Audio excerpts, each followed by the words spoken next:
My locker wouldn't open. 3 tries before the combination finally clicked. My fingers clumsy with exhaustion I could feel in my bones. The hospital had been running at capacity all week, which meant everyone worked double shifts whether they wanted to or not. I wanted the paycheck. Needed it, actually. With rent due in 5 days, and my account showing numbers that made my stomach twist. I pulled my jacket from the hook, catching my reflection in the small mirror inside. Hollow eyes stared back at me. When had I started looking this worn down? I closed the locker before I could answer that question. Hair pulled back in a messy bun that had started neat 12 hours ago. The white t-shirt I'd changed into hung loose on a frame that had lost too much weight too quickly. I'd stopped buying groceries 3 weeks ago. Easier to grab whatever the hospital cafeteria was throwing out at shift change. Cheaper to skip meals entirely when the alternative was going home. Home. The word tasted bitter. That studio apartment in Queens wasn't home anymore. It was a cage, and Ryan held the key. I shouldered my bag and headed for the exit, nodding goodbye to Maria at the reception desk. She'd worked nights at Mount Sinai for 20 years, knew every nurse by name, always had a kind word. Tonight she looked at me with concern I pretended not to notice. "You okay, honey? You look pale." "Just tired. Long day." The lie came easily. I'd been practicing it for months. Outside, November wind cut through my thin jacket. I should have grabbed my heavier coat this morning, but Ryan had been passed out on it, reeking of whiskey and rage from whatever had set him off the night before. Better to freeze than wake him. The walk to the subway normally took 15 minutes. Tonight it felt like miles. Each step required conscious effort, my legs heavy and uncooperative. When had I last eaten? Yesterday morning, maybe. Half a protein bar from the vending machine. My stomach had stopped growling days ago, replaced by a hollow ache I'd learned to ignore. Rain started as I descended the subway stairs. Light at first, then heavier, soaking through my jacket before I reached the platform. Perfect. Just perfect. I stood shivering as water dripped from my hair, watching my breath fog in the underground chill. The platform was crowded despite the late hour. Manhattan never really slept, and neither did its subway system. Bodies pressed together, everyone trying to stay warm, stay dry, stay invisible in that particular way New Yorkers perfected. Don't make eye contact. Don't engage. Just get where you're going and mind your business. Dizziness hit me as the train pulled in. I grabbed the pole, steadying myself as passengers surged forward. The motion, the noise, the press of bodies, it all felt overwhelming suddenly. My vision grayed at the edges. Get on the train, Amanda. Just get on the train. Get home. Lock the door. Survive another night. I pushed forward with the crowd, finding a spot near the middle of the car. No seats available. Not that I expected any. I wrapped my hand around the overhead rail, gripping tight as the train lurched into motion. The swaying made everything worse. My empty stomach rolled. Sweat broke out on my forehead despite the cold. I focused on breathing, counting inhales and exhales like they'd taught us in nursing school for managing anxiety. In for 4, hold for 4, out for 4. Except my body wasn't cooperating. The counting scattered. My grip on the rail loosened. I was going to faint. I recognized the signs professionally even as I experienced them personally. Tunnel vision. Nausea. Weakness spreading through my limbs like water. Not here. Not now. Not in front of all these people. The train took a curve too fast. Or maybe it was normal speed, and I was the one spinning. My hand slipped from the rail. My knees buckled. I fell, but I didn't hit the ground. Strong arms caught me, pulling me against a solid chest. My head lolled against expensive fabric that smelled like cedar and something else. Something warm and masculine and completely unfamiliar. "I've got you." The voice was deep, calm, with the faintest trace of an accent I couldn't place through the fog in my head. I tried to speak, to apologize, to explain that I was fine and didn't need help. But the words wouldn't come. My body had shut down, exhausted beyond function. Through half-closed eyes I saw him. Dark hair, sharp features, eyes so brown they were almost black, focused on me with an intensity that should have been frightening but somehow wasn't. He was tall, I realized. Even sitting, I could tell he was well over 6 feet, broad-shouldered in a black shirt and charcoal blazer that fit perfectly. "Miss, can you hear me?" His hand moved to my face, fingers gentle as they checked my pulse at my throat. "Professional. Careful." I managed a weak nod. That's when his gaze dropped to my arm. My jacket sleeve had ridden up when he caught me, exposing the inside of my forearm, exposing the bruises. His entire body went rigid. Those dark eyes fixed on the marks, 4 distinct ovals in yellow and purple. Finger-shaped, unmistakable. I saw recognition flash across his face. Not confusion or curiosity. Recognition. Like he'd seen this before. Like he knew exactly what those bruises meant. "Who did this?" His voice had changed. Still quiet. But there was steel underneath now. Something dangerous lurking beneath the surface calm. I pulled weakly at my sleeve, trying to cover the evidence. "I'm fine. Just clumsy. I fell at work." "You fell." He didn't believe me. The way he said it made clear he knew I was lying. "When's the last time you ate?" The question caught me off guard. Today. Earlier. Try again." He adjusted his hold on me, keeping me upright as the train continued its journey. And this time, don't lie. Tears pricked my eyes. I didn't cry anymore. I'd trained myself out of it months ago. Learned that crying only made Ryan angrier. But something about this stranger's directness, the lack of judgment in his tone, cracked something inside me. "Yesterday," I whispered. "Maybe." He muttered something under his breath in another language. Italian, maybe. Then he spoke over my head to someone I couldn't see. "Marco, bring the car to the next stop. We're getting off. Wait." I tried to push away from him, to stand on my own. I don't even know you. My name is Alessandro Rinaldi." He said it like it should mean something to me. When I just stared blankly, something that might have been approval flickered in his eyes. "And right now, what you need is food, water, and somewhere safe to recover. I can provide all 3. I have to go home." Even saying it made my stomach clench with dread. "Do you want to go home?" The question hung between us. Simple, direct, impossible to answer without revealing everything I'd been hiding. The train slowed, pulling into the next station. Alessandro stood smoothly, lifting me like I weighed nothing, one arm under my knees, the other supporting my back. I should have protested, should have demanded he put me down. Instead, I let my head rest against his shoulder, too tired to fight. "This is kidnapping," I mumbled. "This is helping." He stepped off the train onto the platform. There's a difference. A man appeared beside us. Tall, broad, with a face that suggested he'd been in his share of fights. He wore a dark suit and an earpiece, moving with the kind of alertness I associated with security guards or bodyguards. "Car's waiting, sir." His accent was thicker than Alessandro's, definitely Italian. "Good. Let's go." They moved through the station with purpose, Alessandro carrying me while Marco cleared a path ahead. People stepped aside automatically. Whether from Alessandro's commanding presence or Marco's intimidating bulk, I couldn't tell. Probably both. The rain was coming down in sheets when we emerged onto the street. A black SUV idled at the curb, windows tinted so dark I couldn't see inside. Marco opened the rear door, and Alessandro slid in, still holding me. "Wait."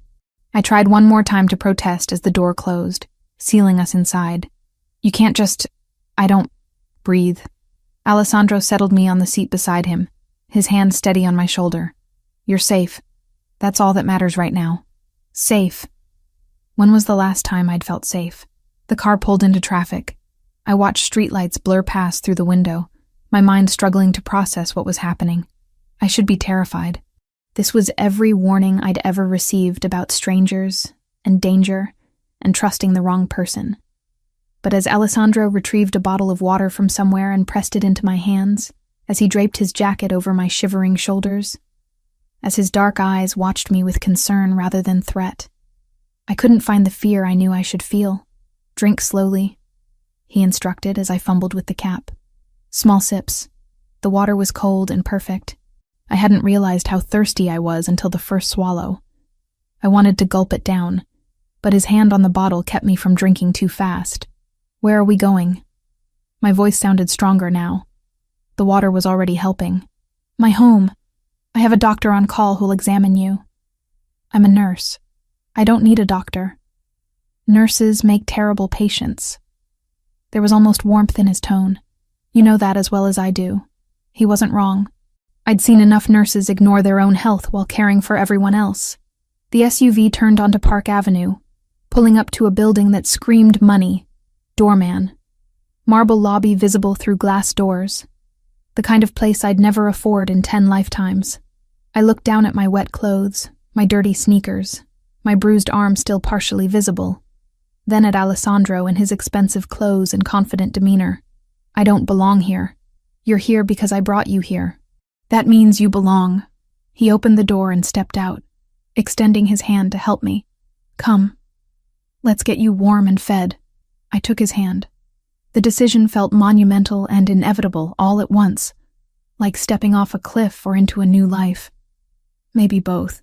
As I stood on shaking legs, the world tilted again. Darkness crept in from the edges, my body finally giving up the fight to stay conscious. The last thing I remembered was Alessandro's arms catching me again, his voice low and reassuring as everything went black. "I've got you. You're safe now." Consciousness returned slowly, like surfacing from deep water. My first awareness was softness. The sheets beneath me felt like clouds compared to the threadbare bedding I'd grown used to. Then warmth. Genuine warmth that didn't come from piling on every blanket I owned. Finally, light filtering through my eyelids, gentle and amber rather than the harsh glare of my apartment's single bulb. I opened my eyes to unfamiliar surroundings. High ceilings, cream-colored walls with subtle gold accents, a chandelier that looked like it belonged in a museum. The bed I lay in was easily king-sized, piled with pillows in shades of blue and ivory. Heavy curtains framed windows that showed a skyline view I recognized as Manhattan, but from a height I'd never experienced. Where was I? Memory crashed back. The subway. Fainting. Strong arms catching me. Dark eyes studying the bruises on my arm with recognition that made my stomach twist. Alessandro Rinaldi. I sat up too quickly, and the room spun. My hand went to my head, finding my hair loose and slightly damp. Someone had removed my wet jacket. I was still in my t-shirt and jeans, but my sneakers were gone, placed neatly by the door. A knock sounded before I could panic further. The door opened to reveal Alessandro carrying a silver tray. He'd changed from the blazer into a simple black sweater, sleeves pushed to his elbows. In daylight, or what passed for it through the curtains, I could see him more clearly. Mid-30s, maybe. Sharp cheekbones and a strong jaw. Hair dark enough to be almost black, styled back but with a few strands falling forward. And those eyes, brown so deep they appeared black in certain light, currently watching me with careful attention. "You're awake. Good." He set the tray on the nightstand. "How do you feel?" "Confused." My voice came out hoarse. "What time is it?" "Just past noon. You've been asleep for about 12 hours.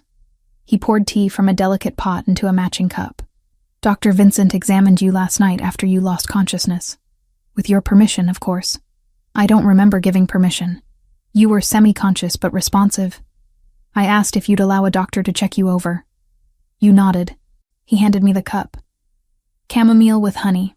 It'll help." I took it, the warmth seeping into my palms. "What did he find?" Alessandro pulled a chair closer to the bed and sat, maintaining a respectful distance. "Severe dehydration, malnutrition. Your blood pressure was dangerously low." He paused, his gaze steady. "Multiple contusions in various stages of healing, indicating prolonged physical trauma." My face burned. Having a stranger, even a doctor, examine my body while I slept felt violating, but underneath the embarrassment was relief that someone finally saw, that the evidence existed beyond my own experience of it. I should go.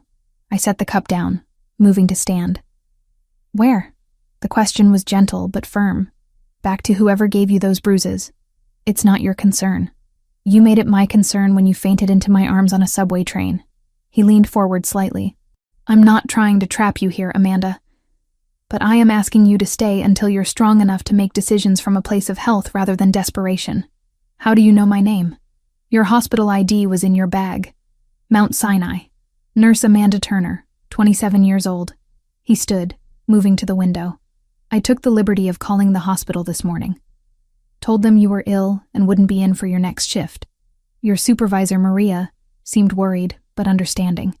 I should have been angry at the presumption. Instead, I felt grateful someone had handled the details I hadn't had energy to consider. Why are you doing this? The question came out quieter than I intended. Alessandro turned back to me, and something in his expression shifted, became almost vulnerable. When I was 12, my mother was killed by her boyfriend. He beat her regularly for years. She hid it from everyone, including me, until the night he went too far. His jaw tightened. I recognize the signs, Amanda.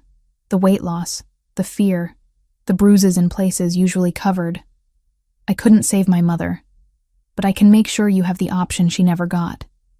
A safe place to recover and decide what comes next. The raw honesty in his words cracked something inside me. This wasn't pity. It was understanding born from lived experience. Just for today, I whispered. I'll stay just for today. That's all I'm asking. He gestured to the tray. Eat. Rest. We'll talk more later if you want. He left, closing the door quietly behind him. I stared at the tray. Toast with butter and jam. Fresh fruit. The tea steaming gently. Simple food, but more than I'd seen in weeks. I ate slowly, my shrunken stomach protesting even small amounts.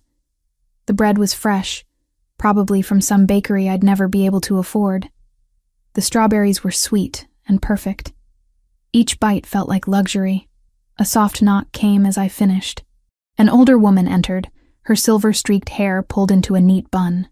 She wore simple clothes but moved with quiet competence. Miss Amanda, I'm Lucia. I manage Mr. Rinaldi's household. Her accent was Italian but softer than his. I've brought you some clothes. Yours were still damp from the rain. She set a folded stack on the dresser. Soft pants in charcoal gray.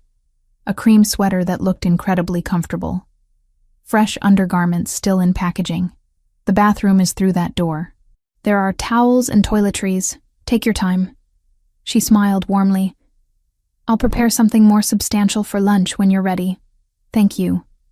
The words felt inadequate. After she left, I made my way to the bathroom. It was larger than my entire apartment bedroom. Marble surfaces. A shower with multiple heads. A bathtub that could fit 3 people. Towels so plush they felt like hugging clouds. I showered, letting hot water wash away days of grime and exhaustion. The soap smelled like lavender. The shampoo left my hair feeling clean for the first time in weeks. I stood under the spray until the water ran cold, then dried off with those impossible towels. The clothes Lucia brought fit perfectly. The sweater was cashmere, soft beyond description. I caught my reflection in the mirror. Still too thin, still showing signs of exhaustion, but cleaner. Less haunted, maybe. I found my way downstairs, following the sound of voices. The penthouse opened into a massive living area with floor-to-ceiling windows overlooking Central Park. Furniture in earth tones. Art on the walls that was probably worth more than I'd make in my lifetime. Everything tasteful and elegant without being ostentatious. Alessandro stood near the windows, phone to his ear, speaking rapid Italian. He saw me and wrapped up the conversation quickly. Better? He asked. Much. Thank you. I gestured to the sweater. For the clothes. For everything. Lucia has soup ready. I hope you like minestrone. We ate in a dining room that was somehow both formal and comfortable. Lucia served soup with fresh bread, then disappeared with the same quiet efficiency she'd shown earlier. Alessandro didn't press for conversation, letting me eat at my own pace. This is incredible, I said after the 3rd spoonful. Rich vegetables and beans in a tomato broth that tasted like someone's grandmother had been cooking it for hours. Lucia's been with my family for 20 years. She refuses to share her recipes. A slight smile touched his lips. Even with me. Smart woman. We fell into conversation naturally. He asked about my work, and I found myself talking about nursing, about why I'd chosen it, about the satisfaction of helping people on their worst days. He listened with genuine interest, asking questions that showed he was really hearing me. "You light up when you talk about it," he observed. "That's rare. Most people tolerate their work. You love yours." "I used to want to be a doctor," I admitted, "but my father got sick right after I graduated college. Medical bills piled up. By the time he passed, I had debt and no energy left for medical school. Nursing felt like a compromise I could live with. Do you regret it?" I considered. "No.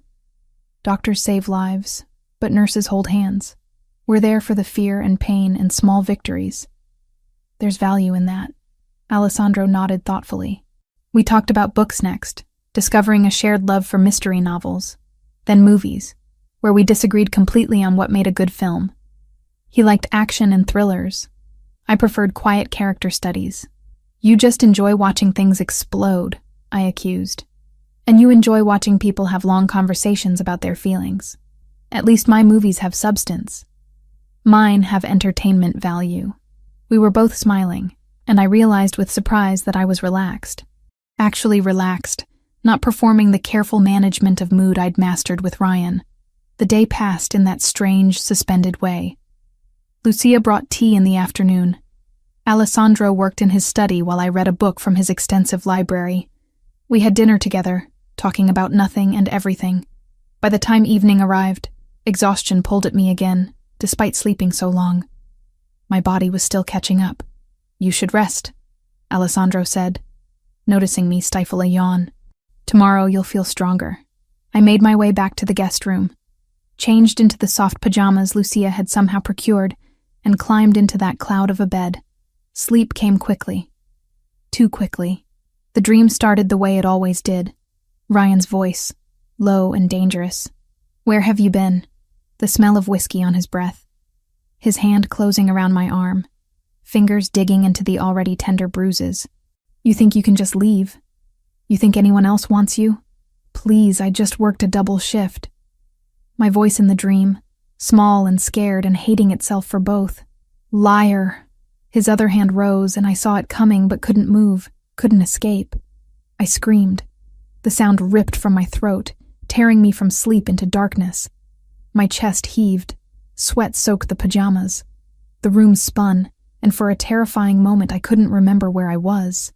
The door burst open. Alessandro appeared, moving fast, but stopping just inside the threshold.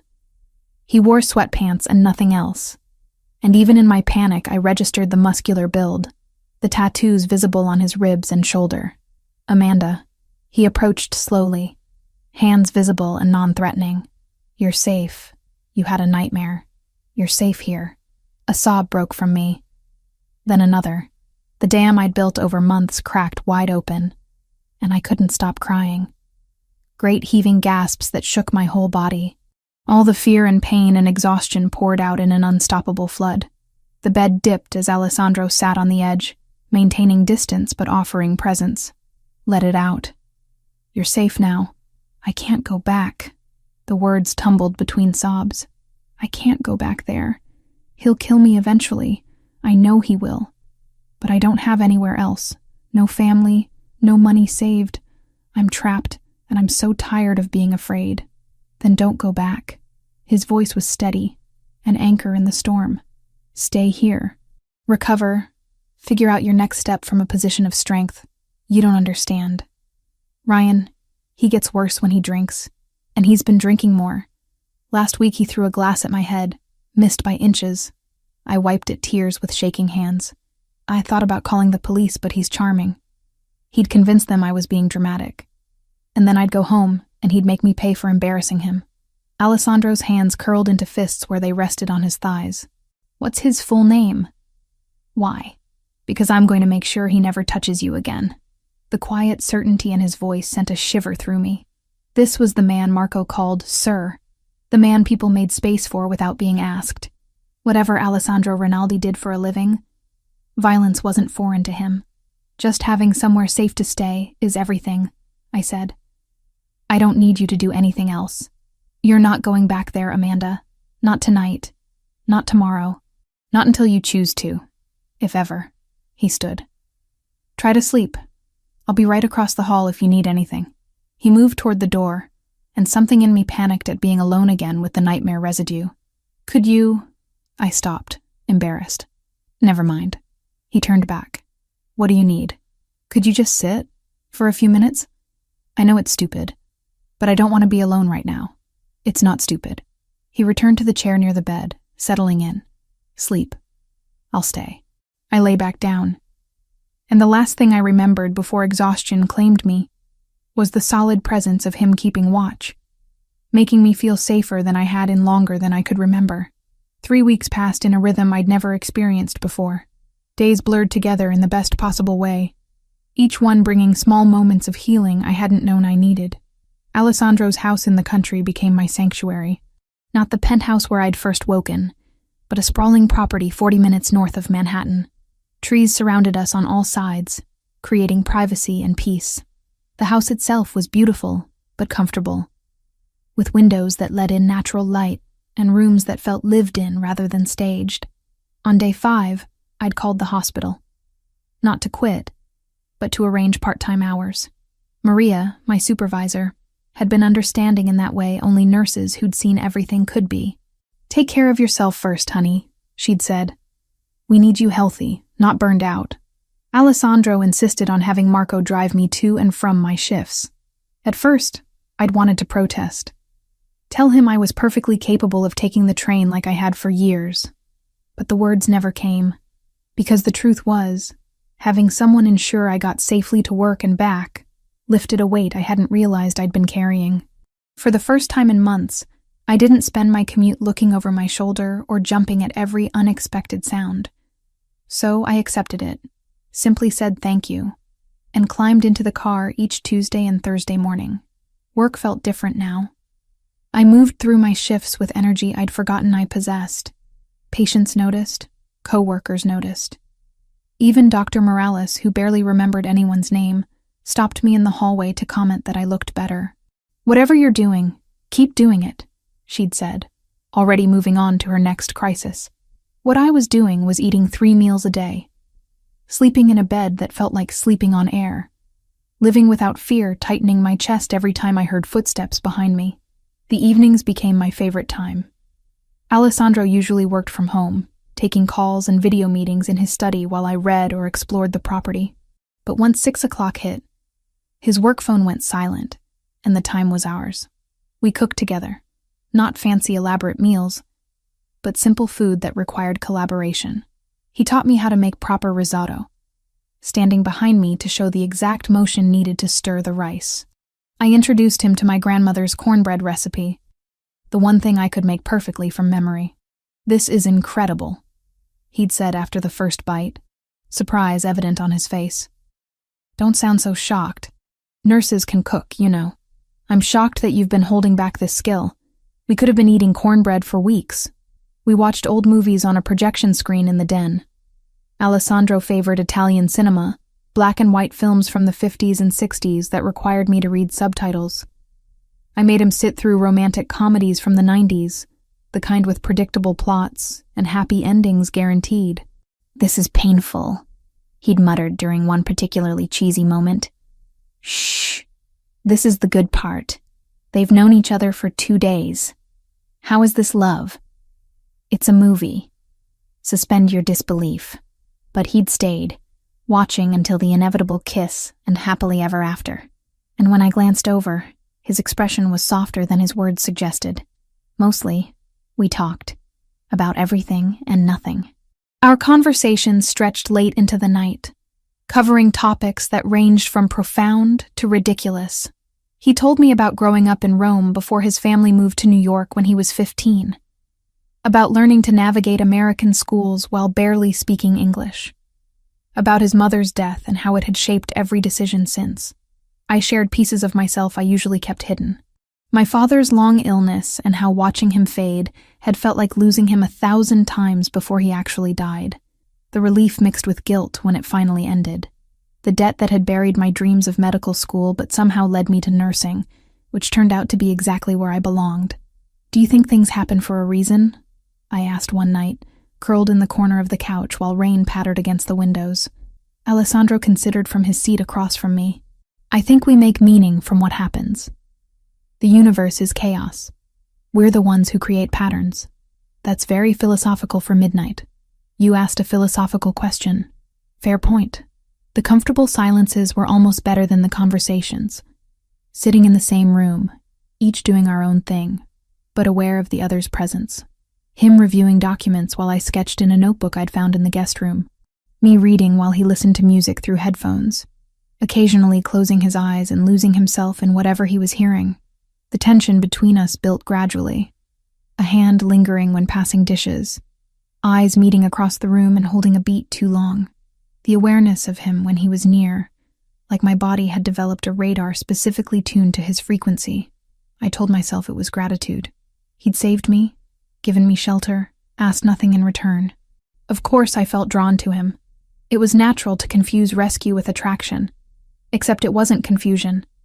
The pull I felt had nothing to do with what he'd done for me, and everything to do with who he was. The way he listened when I spoke, giving me his full attention like my words mattered. How he moved through the world with confidence that didn't need to announce itself. The rare smiles that transformed his entire face, making him look younger and less burdened. The kindness underneath the dangerous exterior. Because I wasn't naive. I knew what Alessandro was. The way people deferred to him. The business calls conducted in rapid Italian that ended with terse commands. The security that was always present, but never obvious. Marco wasn't just a driver. The house wasn't just a house. Alessandro Rinaldi wasn't just a businessman, but he was also the man who made sure I ate breakfast every morning, who asked about my patients without prying for details I couldn't share, who fell asleep on the couch during rom-coms, but never complained when I wanted to watch another. On the 21st night, a storm rolled in. Thunder that shook the windows and lightning that turned the sky white for split seconds. I was reading in the living room when I heard Alessandro's voice from his study, sharp and tense in a way I'd never heard before. I shouldn't have gone to check. His business wasn't mine, and he'd carefully maintained that boundary. But something in his tone pulled me from the couch and down the hallway. The study door was cracked open. Through the gap, I saw him standing by the window, phone pressed to his ear. Even from behind, his tension was visible, shoulders tight, free hand clenched at his side. He spoke in Italian, too fast for me to follow with my limited understanding. But I caught the anger, the frustration, and underneath it, something that sounded like worry. The call ended abruptly. He stood there for a long moment, staring out at the storm, before turning and seeing me in the doorway. I didn't mean to intrude. I started to back away. I heard voices and wanted to make sure everything was okay. Come in. He gestured to the chairs facing his desk. I entered hesitantly, choosing the leather armchair closest to the door. Alessandro remained by the window, his back to me. Business complications, he said finally. Nothing that concerns you, but nothing easily solved either. I didn't ask questions. Didn't press for details he clearly wasn't offering. Instead, I just sat there, present and quiet. Minutes passed. The silence wasn't uncomfortable, just waited. Finally, Alessandro moved from the window and sank into the chair beside mine rather than behind his desk, close enough that our arms nearly touched. Thank you, he said quietly. For what? I haven't done anything. For being here. For not asking questions or trying to fix things. He turned to face me. For just staying. My hand moved before I could think about it, reaching across the small space to rest on his. His fingers were warm, slightly rough at the tips. They closed around mine immediately, holding on like I was anchoring him. Whatever it is, you'll handle it, I said. You're good at that, handling things. What makes you think so? Because you handled me, and I wasn't exactly easy. A small smile touched his lips. You were terrified and malnourished. That's not difficult. That's tragic. Still, you knew what I needed before I did. That takes skill. His thumb traced circles on the back of my hand. The touch sent warmth up my arm and into my chest. Amanda. He didn't finish the sentence. Didn't need to. Whatever he was about to say hung between us, as tangible as the storm outside. I leaned closer. Just an inch, maybe less. Testing. Offering. Alessandro's free hand came up to cup my face, his palm warm against my cheek. His eyes searched mine, Asking a question I answered by closing the remaining distance. The kiss was soft, careful. His lips moved against mine, with a gentleness that made my chest ache. Nothing rushed or demanding. Just connection, pure and simple. When we broke apart, his forehead rested against mine. I shouldn't want this. You're healing. You need time, not complications. Maybe you're exactly what I need. My hand slid to his chest, feeling his heartbeat racing under my palm. Maybe we're what we both need. Amanda, I'm not a good man. The things I do, the life I lead, I don't care about that right now. I care about this, about you and me in this moment. He kissed me again, deeper this time, but still controlled. Like he was restraining himself, afraid of pushing too far too fast. I understood. After Ryan's bruising grabs and forceful demands, Alessandro's careful attention felt revolutionary. We moved upstairs together, his hand never leaving mine. My heart pounded as we entered his room, larger than the guest room but just as tastefully decorated. The bed dominated the space, and I felt a flutter of nervousness mixed with anticipation. Alessandro stopped at the foot of the bed, turning to face me. We can stop any time. Just say the word, and we stop. I know. I need you to know you're safe. Always safe with me. The earnestness in his voice, the obvious concern for my comfort, made me fall a little bit more. I know. I repeated. I trust you. What followed was tender in ways I hadn't known intimacy could be. Alessandro paid attention to every reaction, every breath, every subtle signal. When I tensed, he slowed. When I relaxed, he continued. His hands were gentle but confident, learning what I liked through trial and patient observation. Afterward, lying in his arms with my head on his chest, I felt complete silence in my mind for the first time in years. No anxious thoughts about saying the wrong thing. No calculations about how to keep the peace. Just quiet contentment. You're thinking, Alessandro murmured, his fingers tracing patterns on my shoulder. Just that I'm happy. Is that allowed? More than allowed. Required, actually. I have very strict policies about happiness in this house. I smiled against his skin. Strict policies. That sounds very you. I'm a man who appreciates order. Control freak, you mean. Organized. There's a difference. We lay there as the storm gradually passed, replaced by the gentler sound of steady rain. Eventually, sleep pulled at me, and I drifted off, feeling safer than I ever had. Morning came softly. Sunlight filtered through curtains I didn't remember closing. Alessandro's side of the bed was empty, but I could hear sounds from somewhere downstairs. I found one of his t-shirts draped over a chair and pulled it on before padding downstairs barefoot. The kitchen smelled like coffee and something sweet. Alessandro stood at the stove, spatula in hand, wearing sweatpants and nothing else. Classical music played from a speaker on the counter. You cook breakfast too? I leaned against the doorframe watching him. He glanced back, and the look in his eyes when he saw me in his shirt made warmth pool in my stomach. I cook many things. You've only seen a fraction of my skills. Humble, too. Always. He plated what turned out to be French toast, adding fresh berries and a dusting of powdered sugar. Sit. Eat.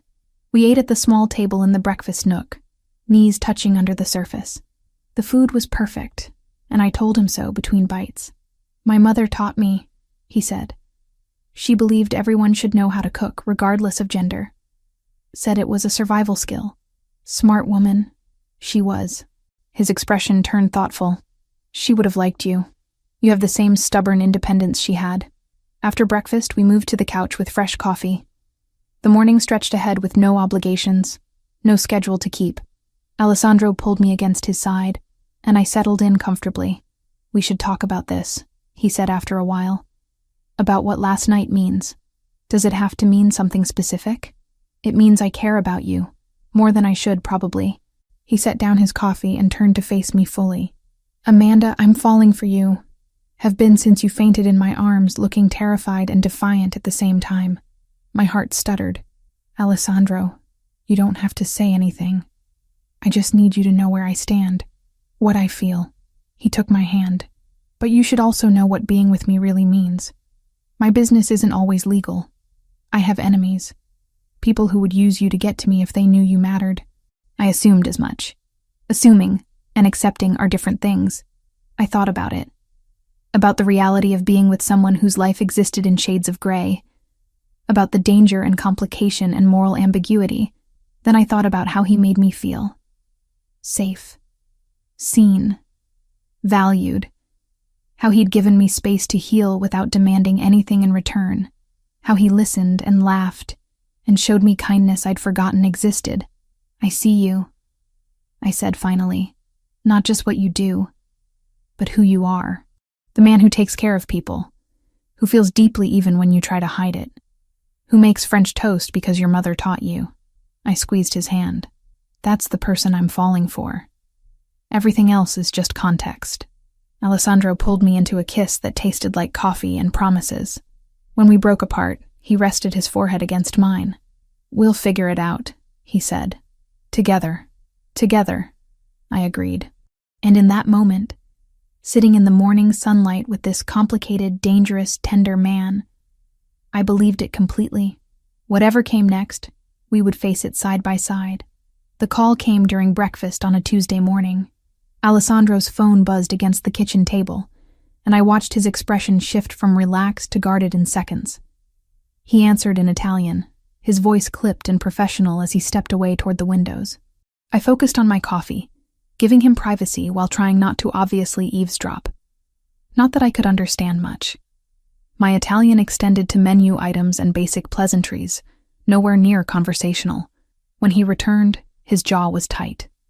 He sat across from me, both hands wrapped around his own coffee cup like he needed something to anchor him. That was Marco, he said carefully. He's been keeping an eye on your situation, making sure there are no complications. My stomach dropped. Ryan. He's been asking questions at the hospital. Showed up twice last week looking for you. Maria told him you were on extended medical leave and she had no other information.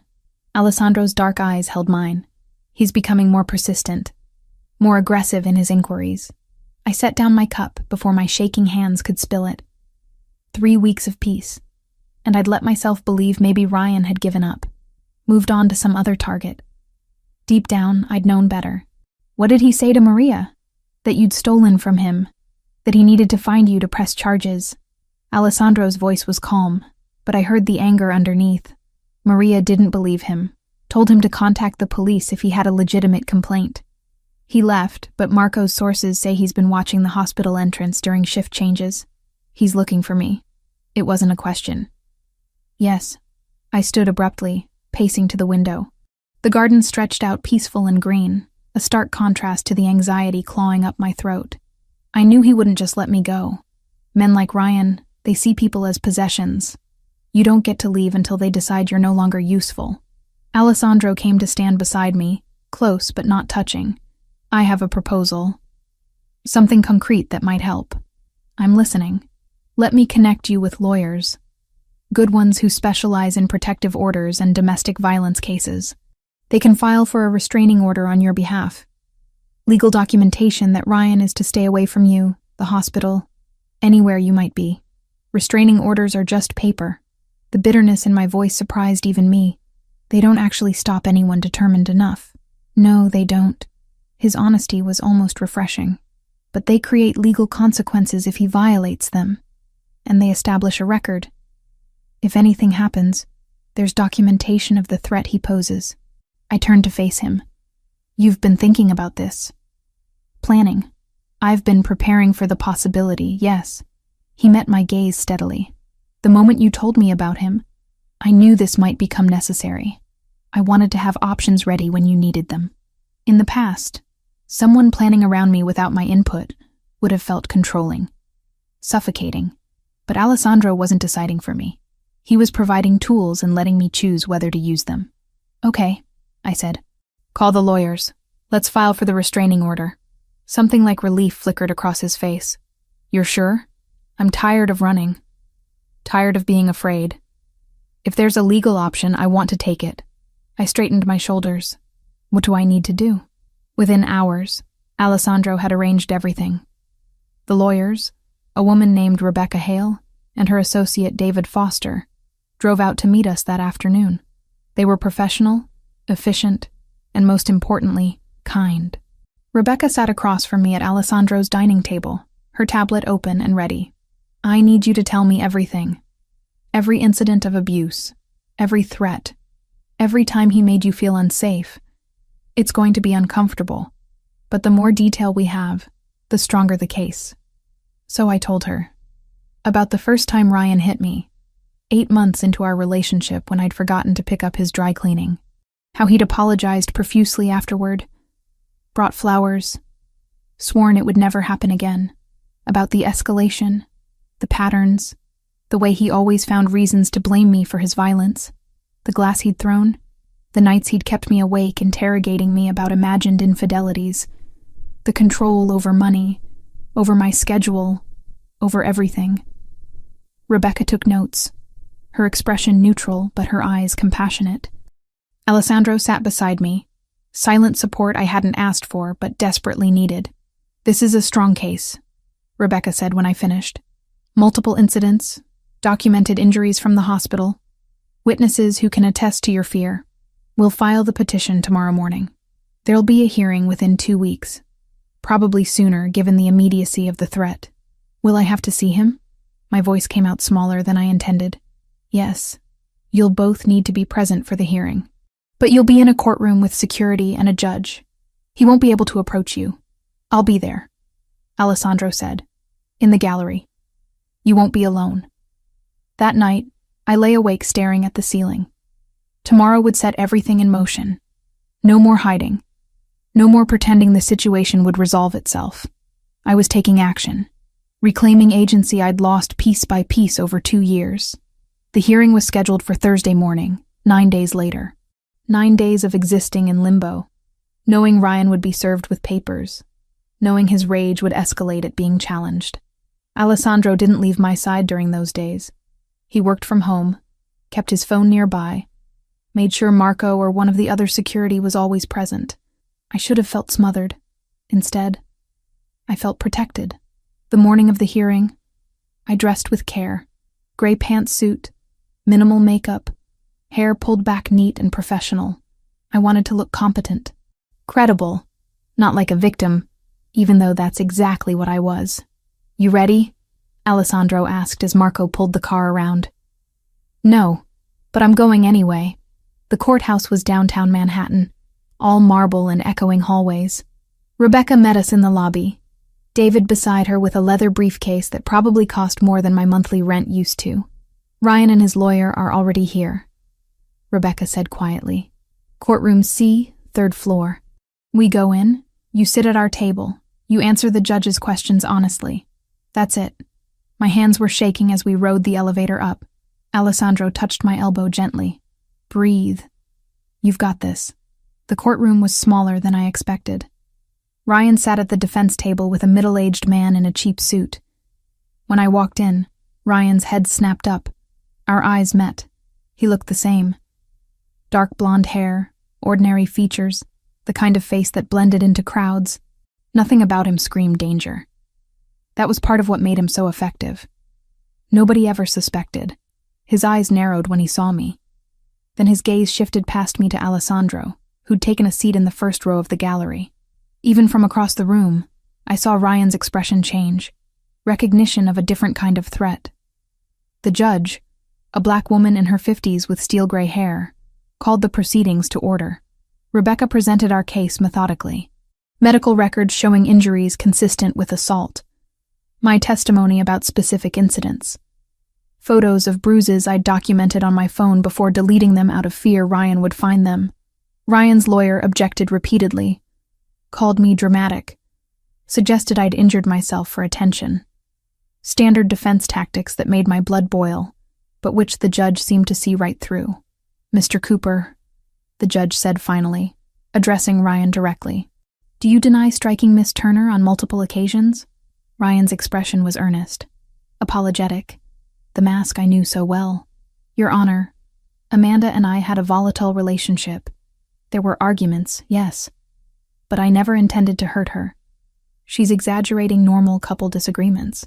Normal couples don't send their partners to the emergency room with cracked ribs.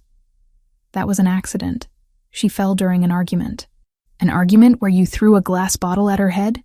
Ryan's jaw tightened. She's lying. The judge reviewed the paperwork before her. I've seen enough. Miss Turner's request for a restraining order is granted. Mr. Cooper, you are to stay at least 500 feet away from Miss Turner at all times. You may not contact her directly or through intermediaries. You may not visit her place of employment. Violation of this order will result in immediate arrest. Do you understand? Ryan's face flushed red. This is ridiculous. She's manipulating. Do you understand, Mr. Cooper? Yes. The word came out through clenched teeth. We filed out of the courtroom, Rebecca explaining next steps and what the order meant practically. I barely heard her. Relief made my legs weak. Outside the courtroom, Ryan was waiting. His lawyer was nowhere in sight. He stepped into our path. Amanda, his voice was low, meant only for me. This isn't over. You think some piece of paper protects you? You think running to your rich boyfriend keeps you safe?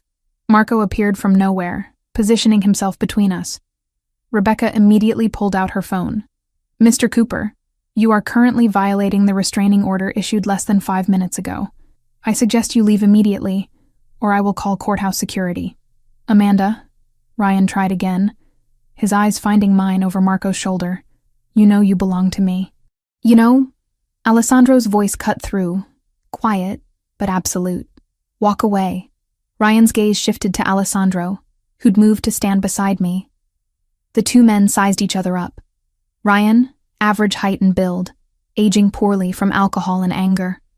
Alessandro, tall and composed, radiating controlled danger that didn't need to announce itself. Who the hell are you? Ryan demanded.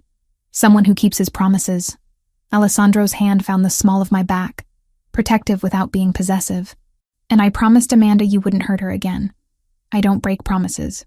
There was no explicit threat, no mention of violence or consequences. Just certainty delivered in a tone that made Ryan's bravado crack visibly. This is harassment. Ryan blustered, but he was already backing away. I'll file a complaint. Please do. I'm sure the courthouse would be interested in hearing how you approached Miss Turner immediately after being ordered to stay away. Rebecca's phone was up, clearly recording. Now leave or I'm calling security. Ryan left. Not because he wanted to, but because even he recognized when he was outmatched. I didn't realize I was shaking until Alessandro's arm came around my shoulders. It's done. You're safe. The drive back to the country house was quiet. I stared out the window, watching the city give way to suburbs, then trees. By the time we pulled up, exhaustion had replaced adrenaline. I need to walk, I said as we entered the house. Clear my head. I'll come with you. We walked through the garden in silence, following the stone path that wound between flower beds Lucia tended with obvious care. The late afternoon sun filtered through tree leaves, creating patterns of light and shadow on the ground. Thank you, I said finally, for being there today. For everything. You don't need to thank me. Yes, I do. You didn't have to help me. You chose to. That matters. Alessandro stopped walking, turning to face me. Amanda, you matter. What happens to you matters to me. I know we haven't known each other long, but these past weeks, he trailed off, seeming to search for words. You've brought something into my life I didn't know was missing. Peace. Actual peace. Not just absence of chaos. My throat tightened. You gave me safety, space to remember who I am without fear. You're remarkable. His hand came up to cup my cheek, thumb brushing along my cheekbone. The way you held yourself together in that courtroom. How you looked Ryan in the eye and didn't back down. You're stronger than you know. I don't feel strong. I feel like I'm barely holding it together. Strength isn't fearlessness. It's feeling the fear and doing what needs doing anyway. He leaned down, pressing his forehead to mine. You did that today. You stood up for yourself, took your life back. I kissed him, pouring everything I couldn't articulate into the connection. Gratitude and attraction, and the beginning of something deeper. When we broke apart, his eyes were warm in the fading light. Come on, he said, taking my hand. Let's go inside. You've had a long day. That evening I cooked dinner, while Alessandro worked through emails in his study. Nothing fancy, just pasta with vegetables and the good olive oil Lucia kept stocked. Simple, comforting food that required attention without demanding too much energy. We ate at the small table in the breakfast nook, knees touching underneath. Alessandro told me about a property deal he was negotiating, something involving a warehouse in Red Hook. I told him about a patient from my last shift, a little boy who'd needed stitches but had been so brave. Normal conversation. Normal life. It felt precious and fragile and worth fighting to keep. After dinner, we walked in the garden again, this time with the stars visible overhead. The air had cooled, and I pulled Alessandro's jacket tighter around my shoulders. I keep waiting for something to go wrong, I admitted. For this all to fall apart. Why would it fall apart? Because good things don't last. Not for me. He stopped walking, pulling me around to face him. Then maybe it's time to rewrite that story. Maybe you're allowed to have good things, to be happy, and safe and cared for. You make it sound simple. It is simple. You just have to let yourself believe it. His arms came around me, and I leaned into his warmth. I'm not going anywhere, Amanda. And neither is your safety. You're here, you're protected, and you get to decide what comes next. Standing there in the garden with Alessandro's heartbeat steady against my ear, I let myself believe it, just for that moment. Just enough to imagine a future where fear wasn't the constant background noise of my existence. Stay with me, I whispered. Tonight. Just hold me while I sleep. Always. The country house became my world over the next 3 weeks. Not in a limiting way, but in the way a shelter becomes home when you've been out in the cold too long. Every morning I woke to birdsong instead of sirens. Every night I fell asleep feeling safe. Alessandro had been right about returning to work. I needed the structure, the purpose, the reminder that I was still myself beyond the trauma. So I went back to Mount Sinai 3 days a week, reduced hours that let me focus without exhausting myself. Marco drove me every shift. At first, I'd felt guilty about it, the waste of his time sitting in traffic twice a day just to transport one person. But Alessandro had been firm when I'd tried to protest. This isn't negotiable, he'd said, not unkindly. Ryan knows where you work. Until we're certain he's complying with the restraining order, you don't travel alone. So I stopped arguing.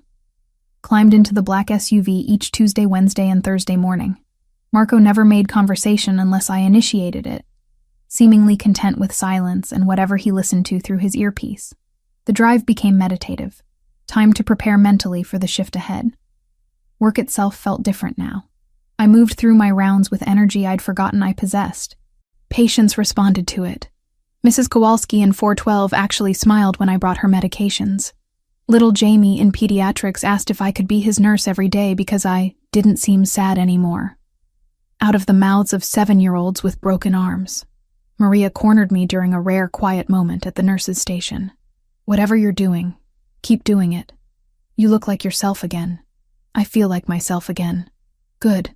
She squeezed my shoulder. We need you healthy and whole. This job takes enough without you giving pieces you can't afford to lose. The evenings became sacred.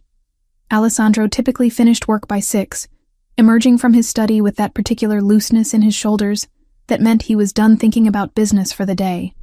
We'd gravitated toward cooking together without planning it, just a natural rhythm where one of us would start something and the other would join in.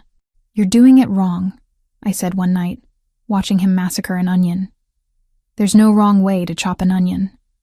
There absolutely is. You're creating chaos. I took the knife from his hand, demonstrating the proper technique. Consistent pieces, even cooking. You're very bossy in the kitchen. You're very incompetent with vegetables. But he was grinning, and so was I. And when he wrapped his arms around me from behind to watch my hands work, the domesticity of it made my chest ache in the best way. We cooked pasta with seasonal vegetables, roasted chicken with herbs from Lucia's garden. Simple food that tasted better because we made it together. Meals eaten at the small table in the breakfast nook, knees touching underneath, conversation flowing easily. After dinner, we'd migrate to the den. Alessandro had a weakness for Italian cinema from the 50s and 60s, black and white films with subtitles and complicated plots. I introduced him to my comfort movies, romantic comedies he pretended to hate, but watched without complaint. This is unrealistic, he commented during one particularly cheesy scene. Nobody falls in love in 3 days. It's a movie. The whole point is escapism. Escapism from what? Logic? From reality. Sometimes we need stories where everything works out perfectly. He was quiet for a moment, his arm draped along the back of the couch behind me. Is that what you need? Perfect endings? I need hope that things can work out. That's what these movies give me. I glanced at him. Why? What do your movies give you? Perspective. Reminder that humans are complicated. That love and loss and redemption are universal experiences regardless of language or era. That's surprisingly profound for someone who pretends not to have feelings. I have feelings. I'm just selective about showing them. Lucky me, then. His hand found mine, fingers interweaving. Very lucky. Most nights we talked until late. Conversations that started about nothing and wandered into everything. Alessandro told me about his early years in New York, the culture shock of American schools, learning English by watching television and reading newspapers obsessively.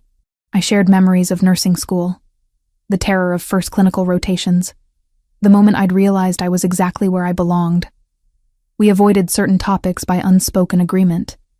He didn't ask about Ryan beyond checking that I felt safe. I didn't ask about the details of his business beyond what he volunteered. We existed in this bubble where the outside world's complications couldn't quite reach us. Until one night when they did. It had been raining all evening, the kind of steady downpour that turns everything gray and cold. I was curled in my favorite corner of the couch, reading a mystery novel Alessandro had recommended. Good thriller, less predictable than most. I heard his voice from the study. Sharp. Tense in a way that immediately put me on alert. He was speaking Italian, rapid and clipped, with an edge I'd never heard before. I set down my book and moved down the hallway. The study door was cracked open. Through the gap, I could see Alessandro at his desk, phone pressed to his ear, free hand running through his hair in obvious frustration. He saw me in the doorway, and his expression shifted, still tense, but softening slightly. He held up one finger, asking for a minute, and continued the conversation in a quieter tone. When he finally ended the call, he sat there for a long moment, staring at nothing. I knocked softly on the doorframe. Everything okay? Business complications. He stood, moving to the window that overlooked the rain-soaked garden. Nothing that concerns you. I could have left. Should have. Probably. Given him space to deal with whatever was troubling him. Instead, I walked into the study and settled into the chair beside his desk. I'm not asking for details, I said. But I'm here if you need someone to just be present. Alessandro turned from the window. In the low lamplight, the tension in his jaw was visible. The tightness around his eyes. You don't have to do this. Do what? Care about my problems. Your presence here doesn't obligate you to shoulder my burdens. I'm not shouldering anything. I'm just sitting here. I met his eyes steadily. Sometimes that's all someone needs. To not be alone with their thoughts. He studied me for a long moment. Something unreadable crossing his face. Then he moved to the chair beside mine, close enough that I could feel his warmth. There's a situation, he said carefully, with people I do business with. A disagreement about territory and responsibilities. Nothing immediately dangerous, but complicated. Requires delicate handling. Are you safe? Always. I'm very good at navigating these waters. He reached for my hand, his fingers rough and warm. But thank you for asking. We sat there in the quiet study, rain pattering against windows, his thumb tracing circles on my wrist. The touch was soothing, grounding. I realized with sudden clarity that this was what intimacy really looked like. Not just physical connection, but this. Presence without demands. Support without expectations. Amanda? He said quietly. Why are you really here? Because you looked like you needed someone. No, I mean here. In this house. With me. His dark eyes held mine. You could leave. The restraining order is in place. You have options now, yet you stay. My heart was suddenly loud in my ears. You know why. I want to hear you say it. Because I care about you. The words came easier than I expected. Because being here feels right in a way nothing has in years. Because when I think about leaving, about going back to my old life, It feels like suffocating. Alessandro's hand came up to cup my face, his palm warm against my cheek. I'm falling in love with you. Have been since you fainted into my arms, looking both terrified and defiant. I know it's fast. I know it's complicated, but it's true. It's not that fast. I leaned into his touch. We've spent nearly every day together for a month. That's more quality time than most people get in 6 months of casual dating. Is that your nursing logic talking? That's my heart talking. He kissed me then. Not the careful, tentative kisses we'd shared before, but something deeper, more certain. His mouth moved against mine with purpose, and I responded with equal intensity. When we broke apart, both breathing hard, his forehead rested against mine. Come upstairs with me, he said softly. Let me show you what you mean to me. We climbed the stairs hand in hand.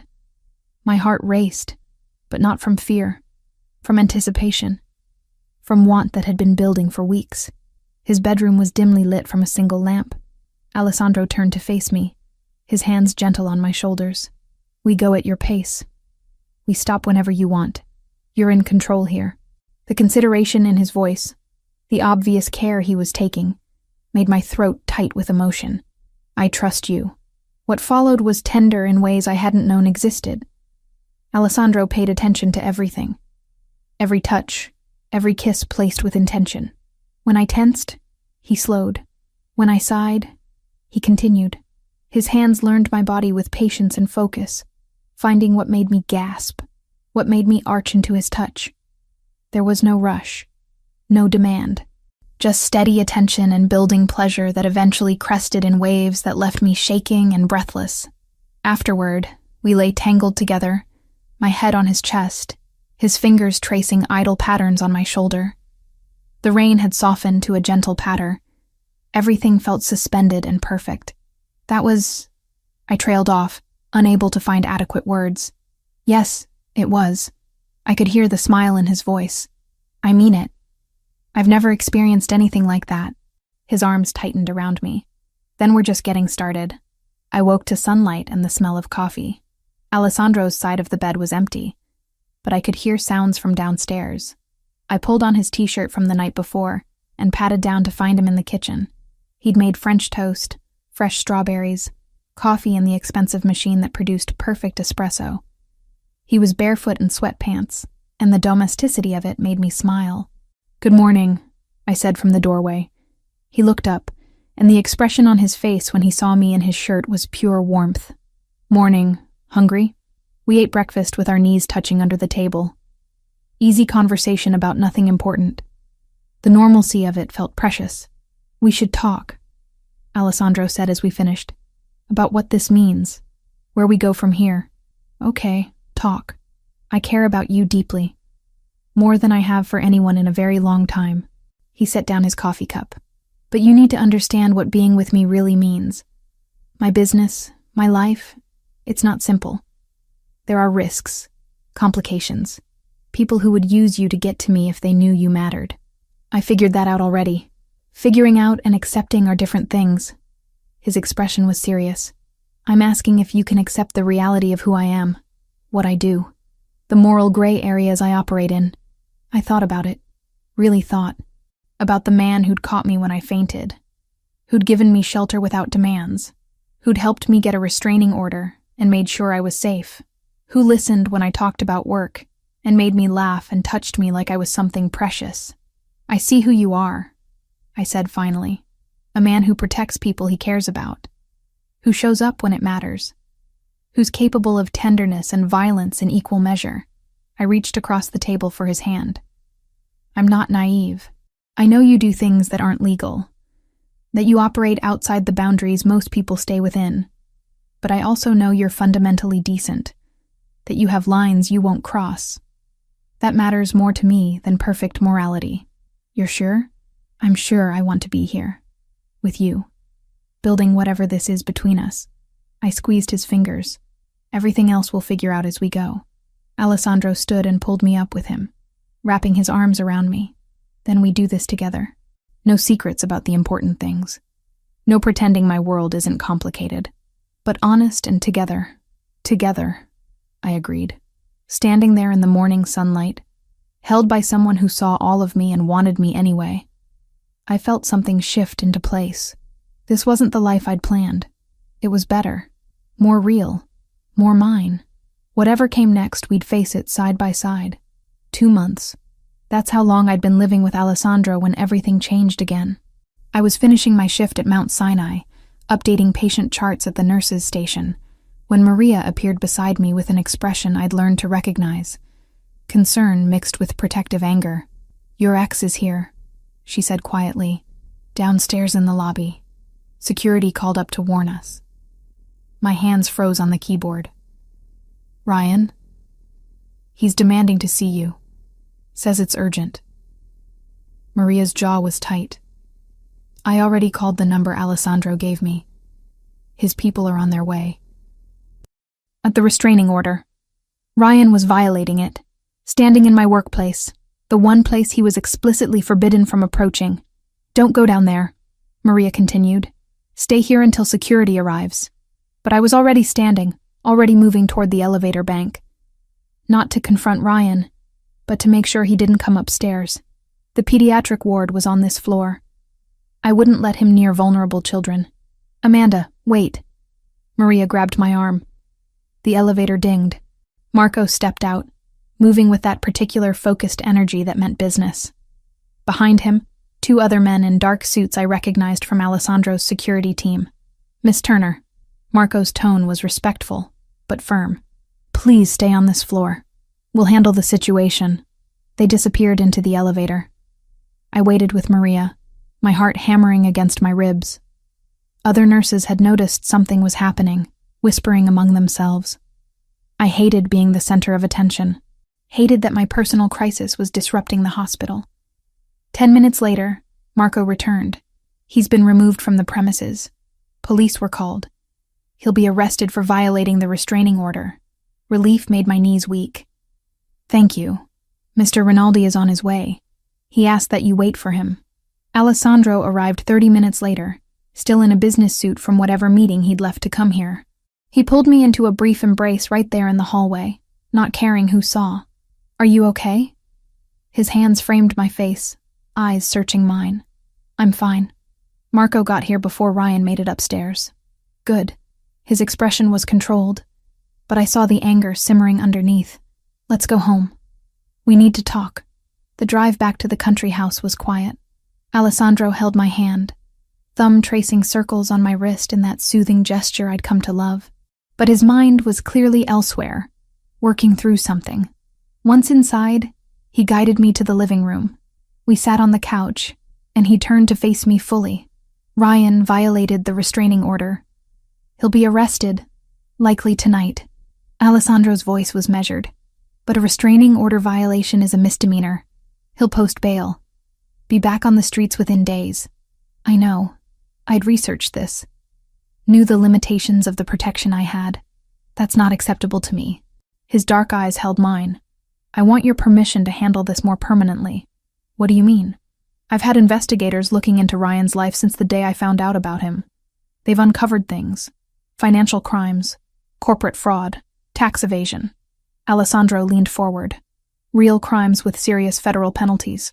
I can make sure the right evidence reaches the right people. Ryan goes to prison, not for hitting you, but for stealing from his employer and the government." I should have been shocked. Should have protested the moral ambiguity of manufacturing someone's downfall. Instead, I felt only cold satisfaction. How long would he go away for? 5 years minimum if convicted. Possibly more. "Do it." Alessandro nodded once. "The evidence will reach federal authorities anonymously tonight. From there, it's a matter of waiting for the investigation to conclude." The next 6 weeks were strange. Ryan was arrested for the restraining order violation, spent 2 days in jail, posted bail exactly as Alessandro predicted. But before he could retaliate, federal agents showed up at his apartment with a warrant. Corporate fraud, tax evasion, wire fraud. The charges kept mounting. I watched it unfold through news reports and updates from Rebecca, my lawyer. The evidence against Ryan was overwhelming. Bank records showing fraudulent transactions, tax documents with obvious discrepancies, email trails documenting his schemes, all delivered anonymously to the FBI, all completely legitimate evidence that Ryan had apparently been too arrogant to hide properly. He got sloppy, Alessandro explained one evening. Thought he was smarter than he was. All the investigators did was organize what was already there. During those weeks, life continued with surprising normalcy. I worked my shifts with Marco driving me daily. Alessandro and I fell deeper into our relationship, the crisis with Ryan somehow bringing us closer rather than creating stress. We cooked together, watched movies, made love with increasing familiarity and trust. The trial was scheduled 3 months after Ryan's federal arrest. The legal system moved with its typical glacial pace, but finally the day arrived. I wasn't a major witness this time. Just a brief testimony about the restraining order violation, establishing pattern of behavior. The real evidence was financial. Forensic accountants, FBI agents, documents that told the story of systematic theft and fraud, spanning 3 years. Alessandro sat in the gallery, exactly where he'd been during the restraining order hearing. His presence was a quiet anchor. I could feel him watching, supporting without hovering. Ryan looked diminished in his cheap suit, sitting between his overworked public defender and a table full of damning evidence. When our eyes met across the courtroom, I saw the moment he realized. Saw him understand that this wasn't coincidence, that someone had orchestrated his downfall. His gaze shifted past me to Alessandro. Recognition, understanding, and underneath it all, fear. The verdict came back guilty on all counts. The sentencing happened 2 weeks later. 5 years in federal prison. No possibility of early parole for at least 3 years. I sat in that courtroom and watched Ryan get led away in handcuffs. Felt the weight I'd been carrying for months finally lift from my shoulders. This was real freedom. Not just a restraining order that could be violated, but actual physical separation. Years of knowing exactly where he was and that he couldn't reach me. Lucia had prepared my favorite meal when we got home. Pasta with vegetables and that incredible sauce she made from scratch. Alessandro opened wine, good wine from his personal collection, and we ate by candlelight in the dining room. "How do you feel?" he asked as we finished. "Free."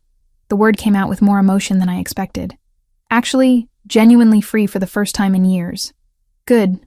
He reached across the table for my hand, which brings me to something I need to ask you. My heart stuttered. "Okay, you're safe now. Ryan is gone. The immediate threat is resolved." His thumb traced my knuckles. "You don't have to stay here anymore. You could get your own place. Resume your independent life. I would help you with that if it's what you want." "Is that what you want?" I asked carefully. "For me to leave?" "God, no." The words came out fierce. "I want you to stay. Want to wake up with you every morning and fall asleep beside you every night. Want to build a life with you." He squeezed my hand. "But I need to know you're choosing to stay because you want to, not because you feel obligated or scared to leave." I stood, moving around the table to straddle his lap, my hands framing his face. "Alessandro, I'm not staying out of obligation. I'm staying because this is where I want to be. Because you're who I want to be with." "You're sure?" "I've never been more sure of anything." I kissed him softly. "I love you. I'm in love with you. And I want to build a life together." His arms came around me, holding tight. "I love you too. Have since the beginning." We sat there for a long time, wrapped around each other, letting the reality of our future settle in. Later, lying in bed with my head on his chest, we talked about practical things. I wanted to continue nursing, maybe pursue a specialization in pediatrics. Alessandro immediately offered to pay for the coursework, but I pushed back gently. "I appreciate it, but I want to do this myself, on my own terms." "I respect that." His fingers traced patterns on my shoulder. "But at least let me help with logistics. Flexible schedule so you can attend classes. Transportation if you need it. The support structure that lets you focus on studying rather than survival. That I can accept." "Good." He kissed the top of my head. "Because I'm invested in your success. Your dreams matter to me. 3 years of nursing experience. Another year of specialized training would make me eligible for pediatric certification. The idea of working exclusively with children, of helping families through their scariest moments, felt right in a way general nursing never quite had. What about you?" I asked. "What are your dreams beyond the business?" Alessandro was quiet for a moment. "Honestly, this. What we have right now. Coming home to someone who sees me. Building something real that isn't about power or territory." He shifted to look at me. "I've spent my whole adult life focused on the organization, making it stronger, more profitable, more feared, but none of that meant anything at the end of the day. I went home to empty houses and had everything except what mattered. And now I have you. Have a reason to want more than just survival and dominance." His smile was soft. "You make me want to be better. Not different, but better."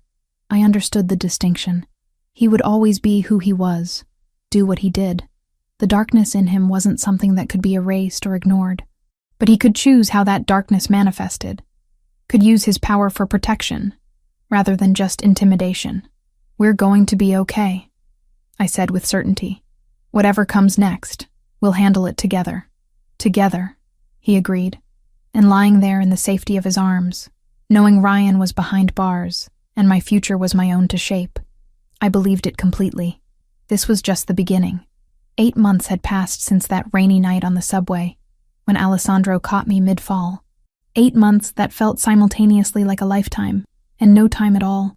My life had transformed so completely that sometimes I barely recognized the exhausted, frightened woman I'd been. The rhythm we'd found worked perfectly. I spent 3 days a week at Mount Sinai, working shifts that challenged me professionally without draining me completely. The other days I used for studying, having enrolled in a pediatric nursing certification program that would be complete in another 4 months. Alessandro had been right about needing support structure rather than just money. Marco drove me to classes and clinical rotations. Lucia made sure I had proper meals even when I was buried in textbooks. Alessandro created quiet space for me to study, never interrupting when my door was closed, but always available when I needed a break.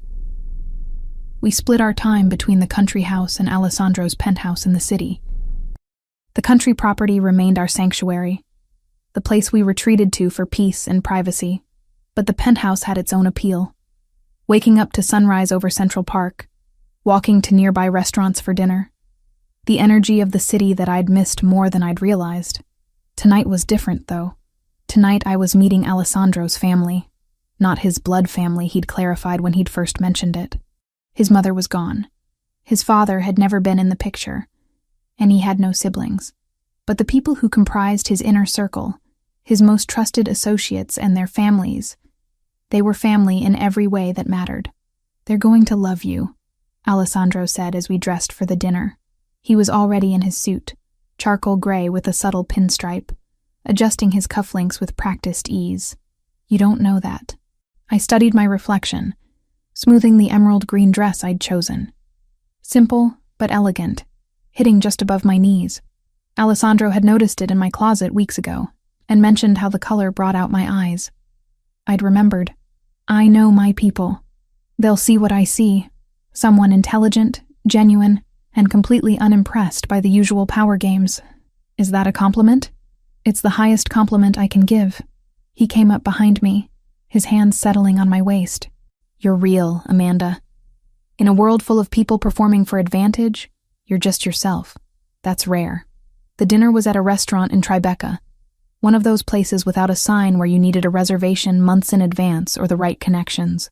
We arrived to find a private room in the back, a long table already populated with people who stood when Alessandro entered. I recognized Marco immediately, and Lucia, who must have come early to help with arrangements. The others were new faces. A man around Alessandro's age with salt and pepper hair and sharp eyes. A woman in her 40s wearing diamonds that caught the light with every movement. A younger couple, maybe early 30s, who watched Alessandro with obvious respect. Everyone. Alessandro's hand was warm on my back. "This is Amanda Turner." "Amanda. This is my family." Introductions flowed. The man with salt and pepper hair was Vincent Greco, Alessandro's second in command. The woman with diamonds was Sofia Vitale, who apparently ran logistics for several of Alessandro's business interests. The younger couple were Michael and Adriana Foster, responsible for legal affairs and public relations respectively. They welcomed me with genuine warmth that surprised me. No judgment about who I was or where I came from. just acceptance based on Alessandro's clear regard for me. Dinner was incredible. Course after course of food that tasted like someone's Italian grandmother had spent days preparing. Conversation flowed easily once I relaxed. Vincent asked about my nursing work with actual interest. Sophia wanted to know about my specialization plans.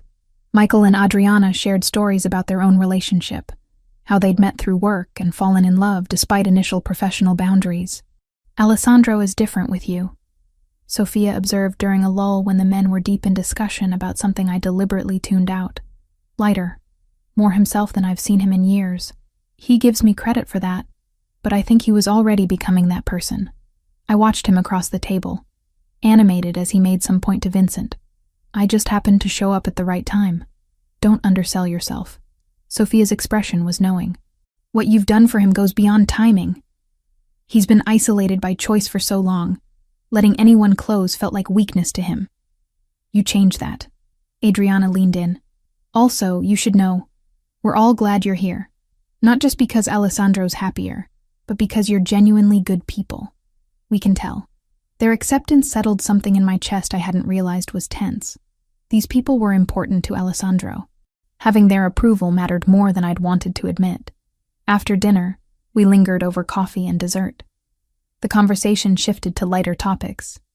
Travel recommendations, book suggestions, the kind of casual discussion that happens when people are comfortable with each other.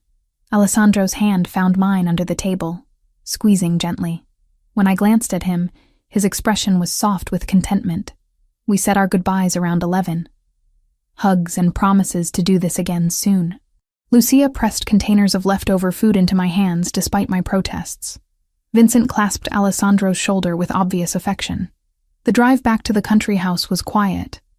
I leaned against Alessandro's shoulder, processing the evening.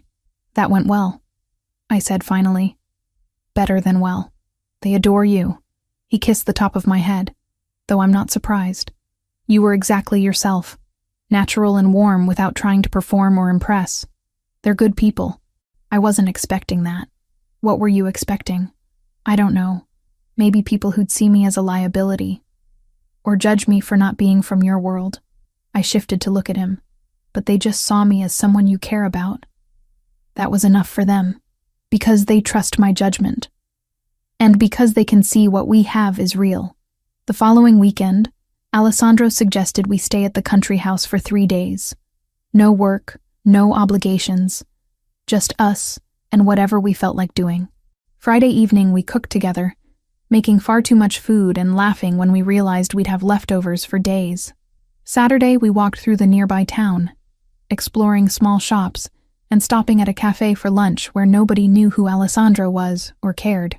Sunday morning, I woke to find his side of the bed empty. Not unusual. He was an early riser, but something felt different. The quality of silence in the house had changed.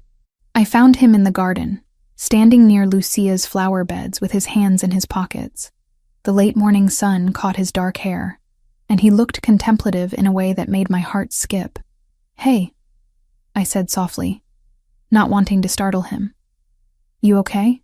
Come here." He extended his hand and I took it, letting him pull me close. "I've been thinking. About us. About what we've built in these 8 months." His arm came around my waist. "About what I want our future to look like." My pulse quickened. "And what do you want it to look like?" Instead of answering, he reached into his pocket and pulled out a small velvet box. My breath caught. "This isn't a traditional proposal," he said, opening the box to reveal a delicate ring, emerald set in white gold, surrounded by tiny diamonds. "I'm not asking you to marry me next month or even next year. I'm asking if you'll let me promise you a future. If you'll wear this as a symbol that we're building toward something permanent, at whatever pace feels right for both of us." The ring was beautiful. Understated, but clearly expensive. The emerald catching light like captured fire. "Alessandro, I love you, Amanda. I want to build a life with you. Want to wake up beside you every morning for the rest of my life.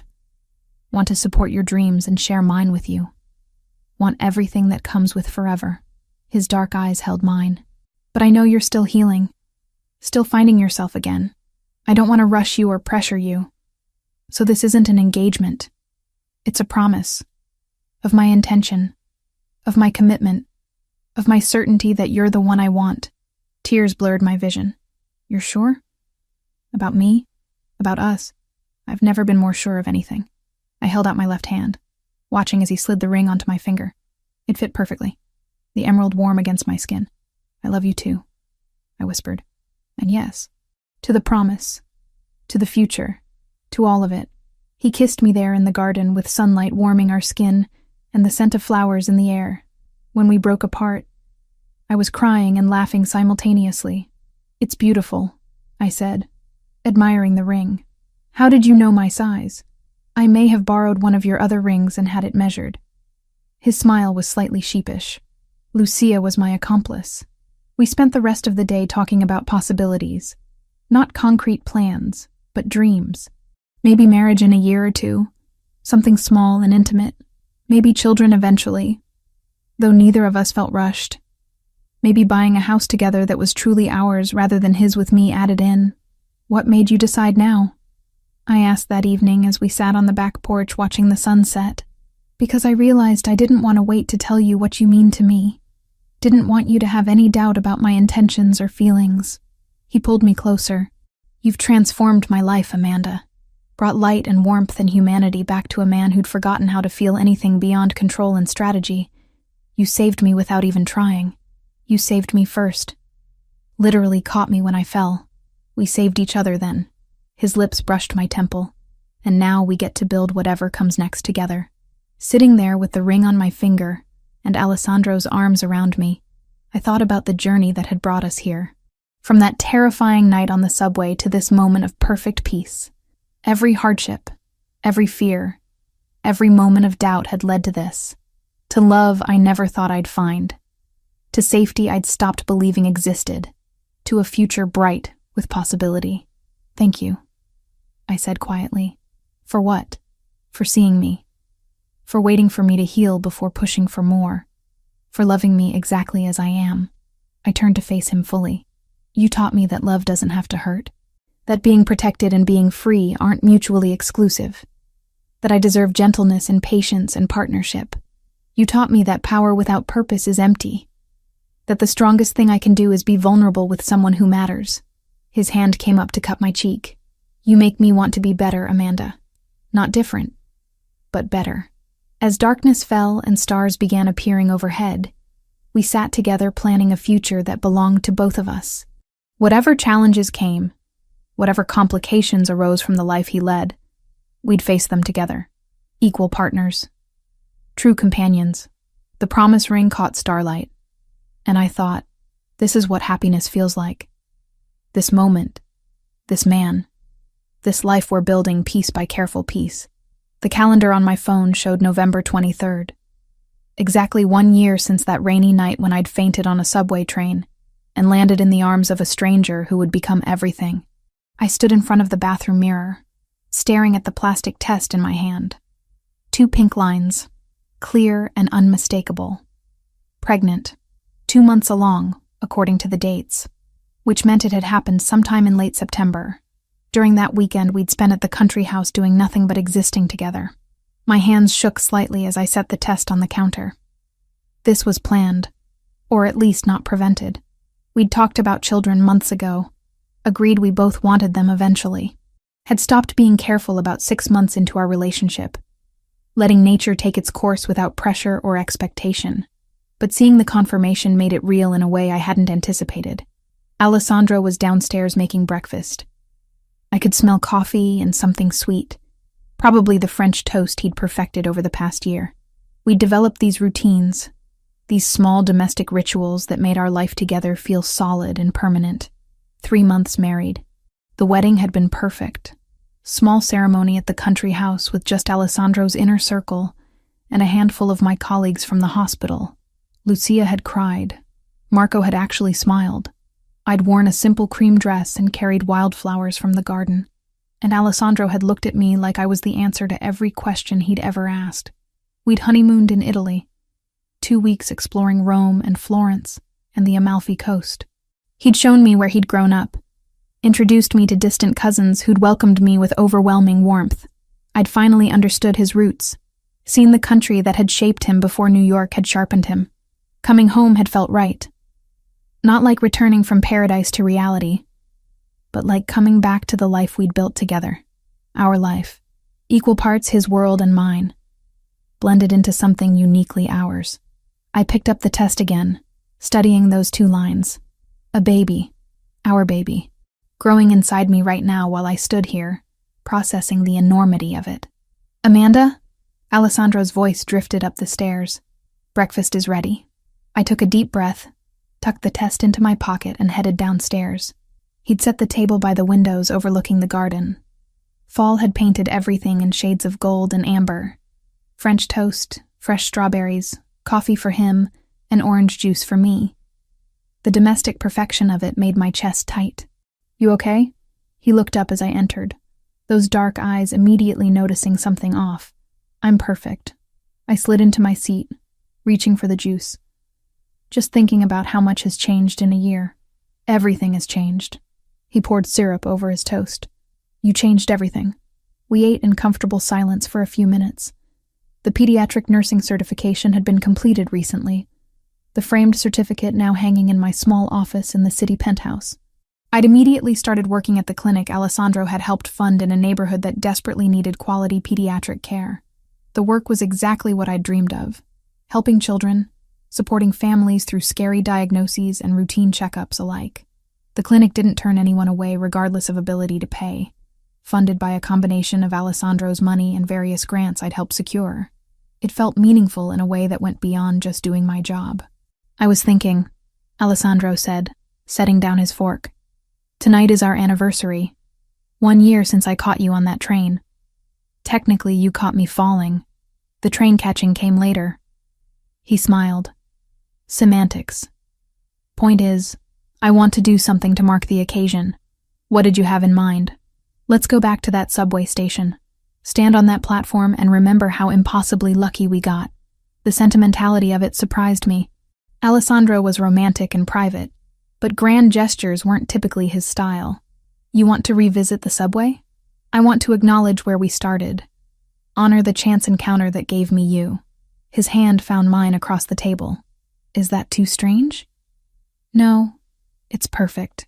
We spent the day doing ordinary things. I went to the clinic for a half shift. Saw 8 patients, including a little girl with an ear infection who was brave beyond her 5 years. Alessandro worked from his study, taking calls and reviewing contracts for a real estate development he was overseeing. He'd gradually shifted his focus over the past year. Still involved in the organization, still respected and feared in certain circles, but putting more energy into legitimate investments. Property development, import businesses that operated entirely above board. The transition was slow and careful, but the direction was clear. He was building a legacy that wouldn't require his children to choose between loving their father and respecting the law. Our children. Plural. Because of the baby I was carrying. I touched my stomach reflexively, wondering when I'd tell him. Tonight felt right. At the subway station where everything had started, I'd tell him about the new life we'd created. We left the house at 7, Marco driving us into the city. The route was familiar. I'd taken this drive hundreds of times over the past year, but tonight felt different, charged with significance. The subway station was busy with evening commuters. Alessandro held my hand as we descended the stairs, navigating through crowds of people rushing home from work. Nobody gave us a second glance. Just another couple in a city of millions. We found the spot where I'd fainted. The platform looked exactly the same. Same dingy tiles, same fluorescent lighting, same sense of barely controlled chaos. I was standing right here, Alessandro said quietly, heading home from a meeting, exhausted and irritated because the negotiations hadn't gone well. I was over there. I pointed to where I'd been gripping the pole, could barely stay upright. Everything was spinning, and then you fell, and you caught me. We stood there as trains came and went, commuters flowing around us like water around stones. Alessandro's arm came around my waist, pulling me close. Best thing that ever happened to me, he said. You falling into my arms. Literally and metaphorically. Both. He kissed the top of my head. Thank you for trusting me that night. for letting me help you even though every instinct probably told you to run. Thank you for seeing me, for caring about a stranger who had nothing to offer you. You had everything to offer. I just didn't know it yet. The platform was getting crowded as another train approached. Alessandro guided me back toward the stairs, and we climbed up to street level. The evening air was cool, not quite cold, carrying the first hints of winter. Ready to go home? He asked. Actually, can we walk for a bit? We walked through the city holding hands, neither of us talking much, just being together in the place where our story had started. Eventually, we ended up at a small park, sitting on a bench overlooking a playground that was empty in the gathering darkness. I have something to tell you, I said, my heart suddenly racing. Alessandro turned to face me, his expression attentive. What is it? I pulled the pregnancy test from my jacket pocket. I'd wrapped it in tissue, carried it with me all day waiting for the right moment. I'm pregnant. 2 months. For a long moment, he just stared at the test. Then his eyes found mine, and I saw tears gathering there. Alessandro Rinaldi, who commanded respect through presence alone, who'd built an empire through strength and strategy, was crying. Amanda. His voice broke on my name. He pulled me into his arms, holding me so tight I could barely breathe. We're having a baby? We're having a baby. He laughed, the sound joyful and slightly hysterical. When did you find out? This morning. I wanted to wait until tonight to tell you. Our anniversary felt like the right time. It's perfect. He pulled back to look at me, his hands framing my face. You're perfect. This is perfect. Are you ready for this? For parenthood? I've never been more ready for anything. His thumbs brushed away tears I hadn't realized I was crying. We're going to be good at this. Great at this. Together. We sat on that bench for over an hour, talking about the future. Baby names and nursery colors and what kind of parents we wanted to be. Alessandro wanted to protect without smothering. I wanted to nurture without losing myself. We both wanted to give our child the stability and love we'd found in each other. Boy or girl? He asked. Too early to know. Do you have a preference? Healthy. That's my only preference. His hand rested on my still flat stomach. Healthy, and loved, and safe. They'll be all of those things. By the time we got home, it was nearly midnight. The country house was dark, except for the lights we'd left on. Alessandro insisted on carrying me over the threshold, even though we'd been married for months. New beginning, he explained, setting me down gently in the foyer. New chapter. We stayed up late talking more about the pregnancy, doctor appointments and dietary changes and when to tell people. Alessandro wanted to tell everyone immediately. I wanted to wait until the first trimester was over, make sure everything was progressing well. We'll wait, he agreed. But I'm terrible at keeping secrets from my family. It's only a few more weeks. A few more weeks of me bursting with this news. You're cruel. You'll survive. Finally, exhaustion pulled at both of us. We climbed the stairs to our bedroom, the familiar space that had become my favorite place in the world. Alessandro helped me out of my clothes with gentle hands, his touch reverent now that he knew about the baby. We lay in bed facing each other, his hand resting on my stomach. I love you, he said quietly. You and this baby. You're my entire world. I love you too. So much it scares me sometimes. Don't be scared. We're in this together. Forever. Sleep came slowly. My mind was too active, racing through everything that would change.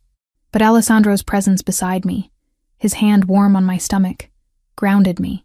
Whatever came next, we'd face it as partners, as a family. I woke before dawn to find Alessandro already awake, watching me with an expression of such tender love, it made my breath catch. Come on, he whispered. I want to show you something. He led me out to the back porch, wrapped in a blanket against the morning chill. The sky was just beginning to lighten, stars fading as the sun prepared to rise. We sat on the porch swing, and Alessandro pulled me close. 1 year ago, I caught a woman falling on a subway platform, he said as the first rays of light painted the sky pink and gold. I thought I was saving her. Didn't realize she was saving me right back. We saved each other. We did. His hand found mine, fingers interweaving. And now we get to create a whole new life together. Give this baby everything we didn't have growing up. Stability. Safety. Love that doesn't hurt. They're going to be so loved. I leaned into his warmth, watching the sun rise over the trees. So incredibly loved. The dawn broke full and bright, painting everything in shades of hope. 1 year ago, I'd been broken and terrified, running from a man who'd convinced me I was worthless. Now I was whole, safe, loved beyond measure, and growing a new life inside me. Alessandro's arm tightened around me as the world woke up around us. Birds singing, wind rustling through trees. The beginning of a new day, a new year, a new chapter. Thank you, I whispered. For what? For catching me when I fell. For seeing who I really was. For loving me back to life. Thank you for letting me. He kissed my temple. For choosing me. For building this life with me. For giving me a reason to be better. We sat there until the sun was fully risen, wrapped in each other in blankets and the promise of everything still to come. A baby on the way. A love that had transformed us both. A future bright with possibility. This was happiness. Not the absence of problems or the erasure of past pain, but the presence of love strong enough to face whatever came next. Together. Always together. The end.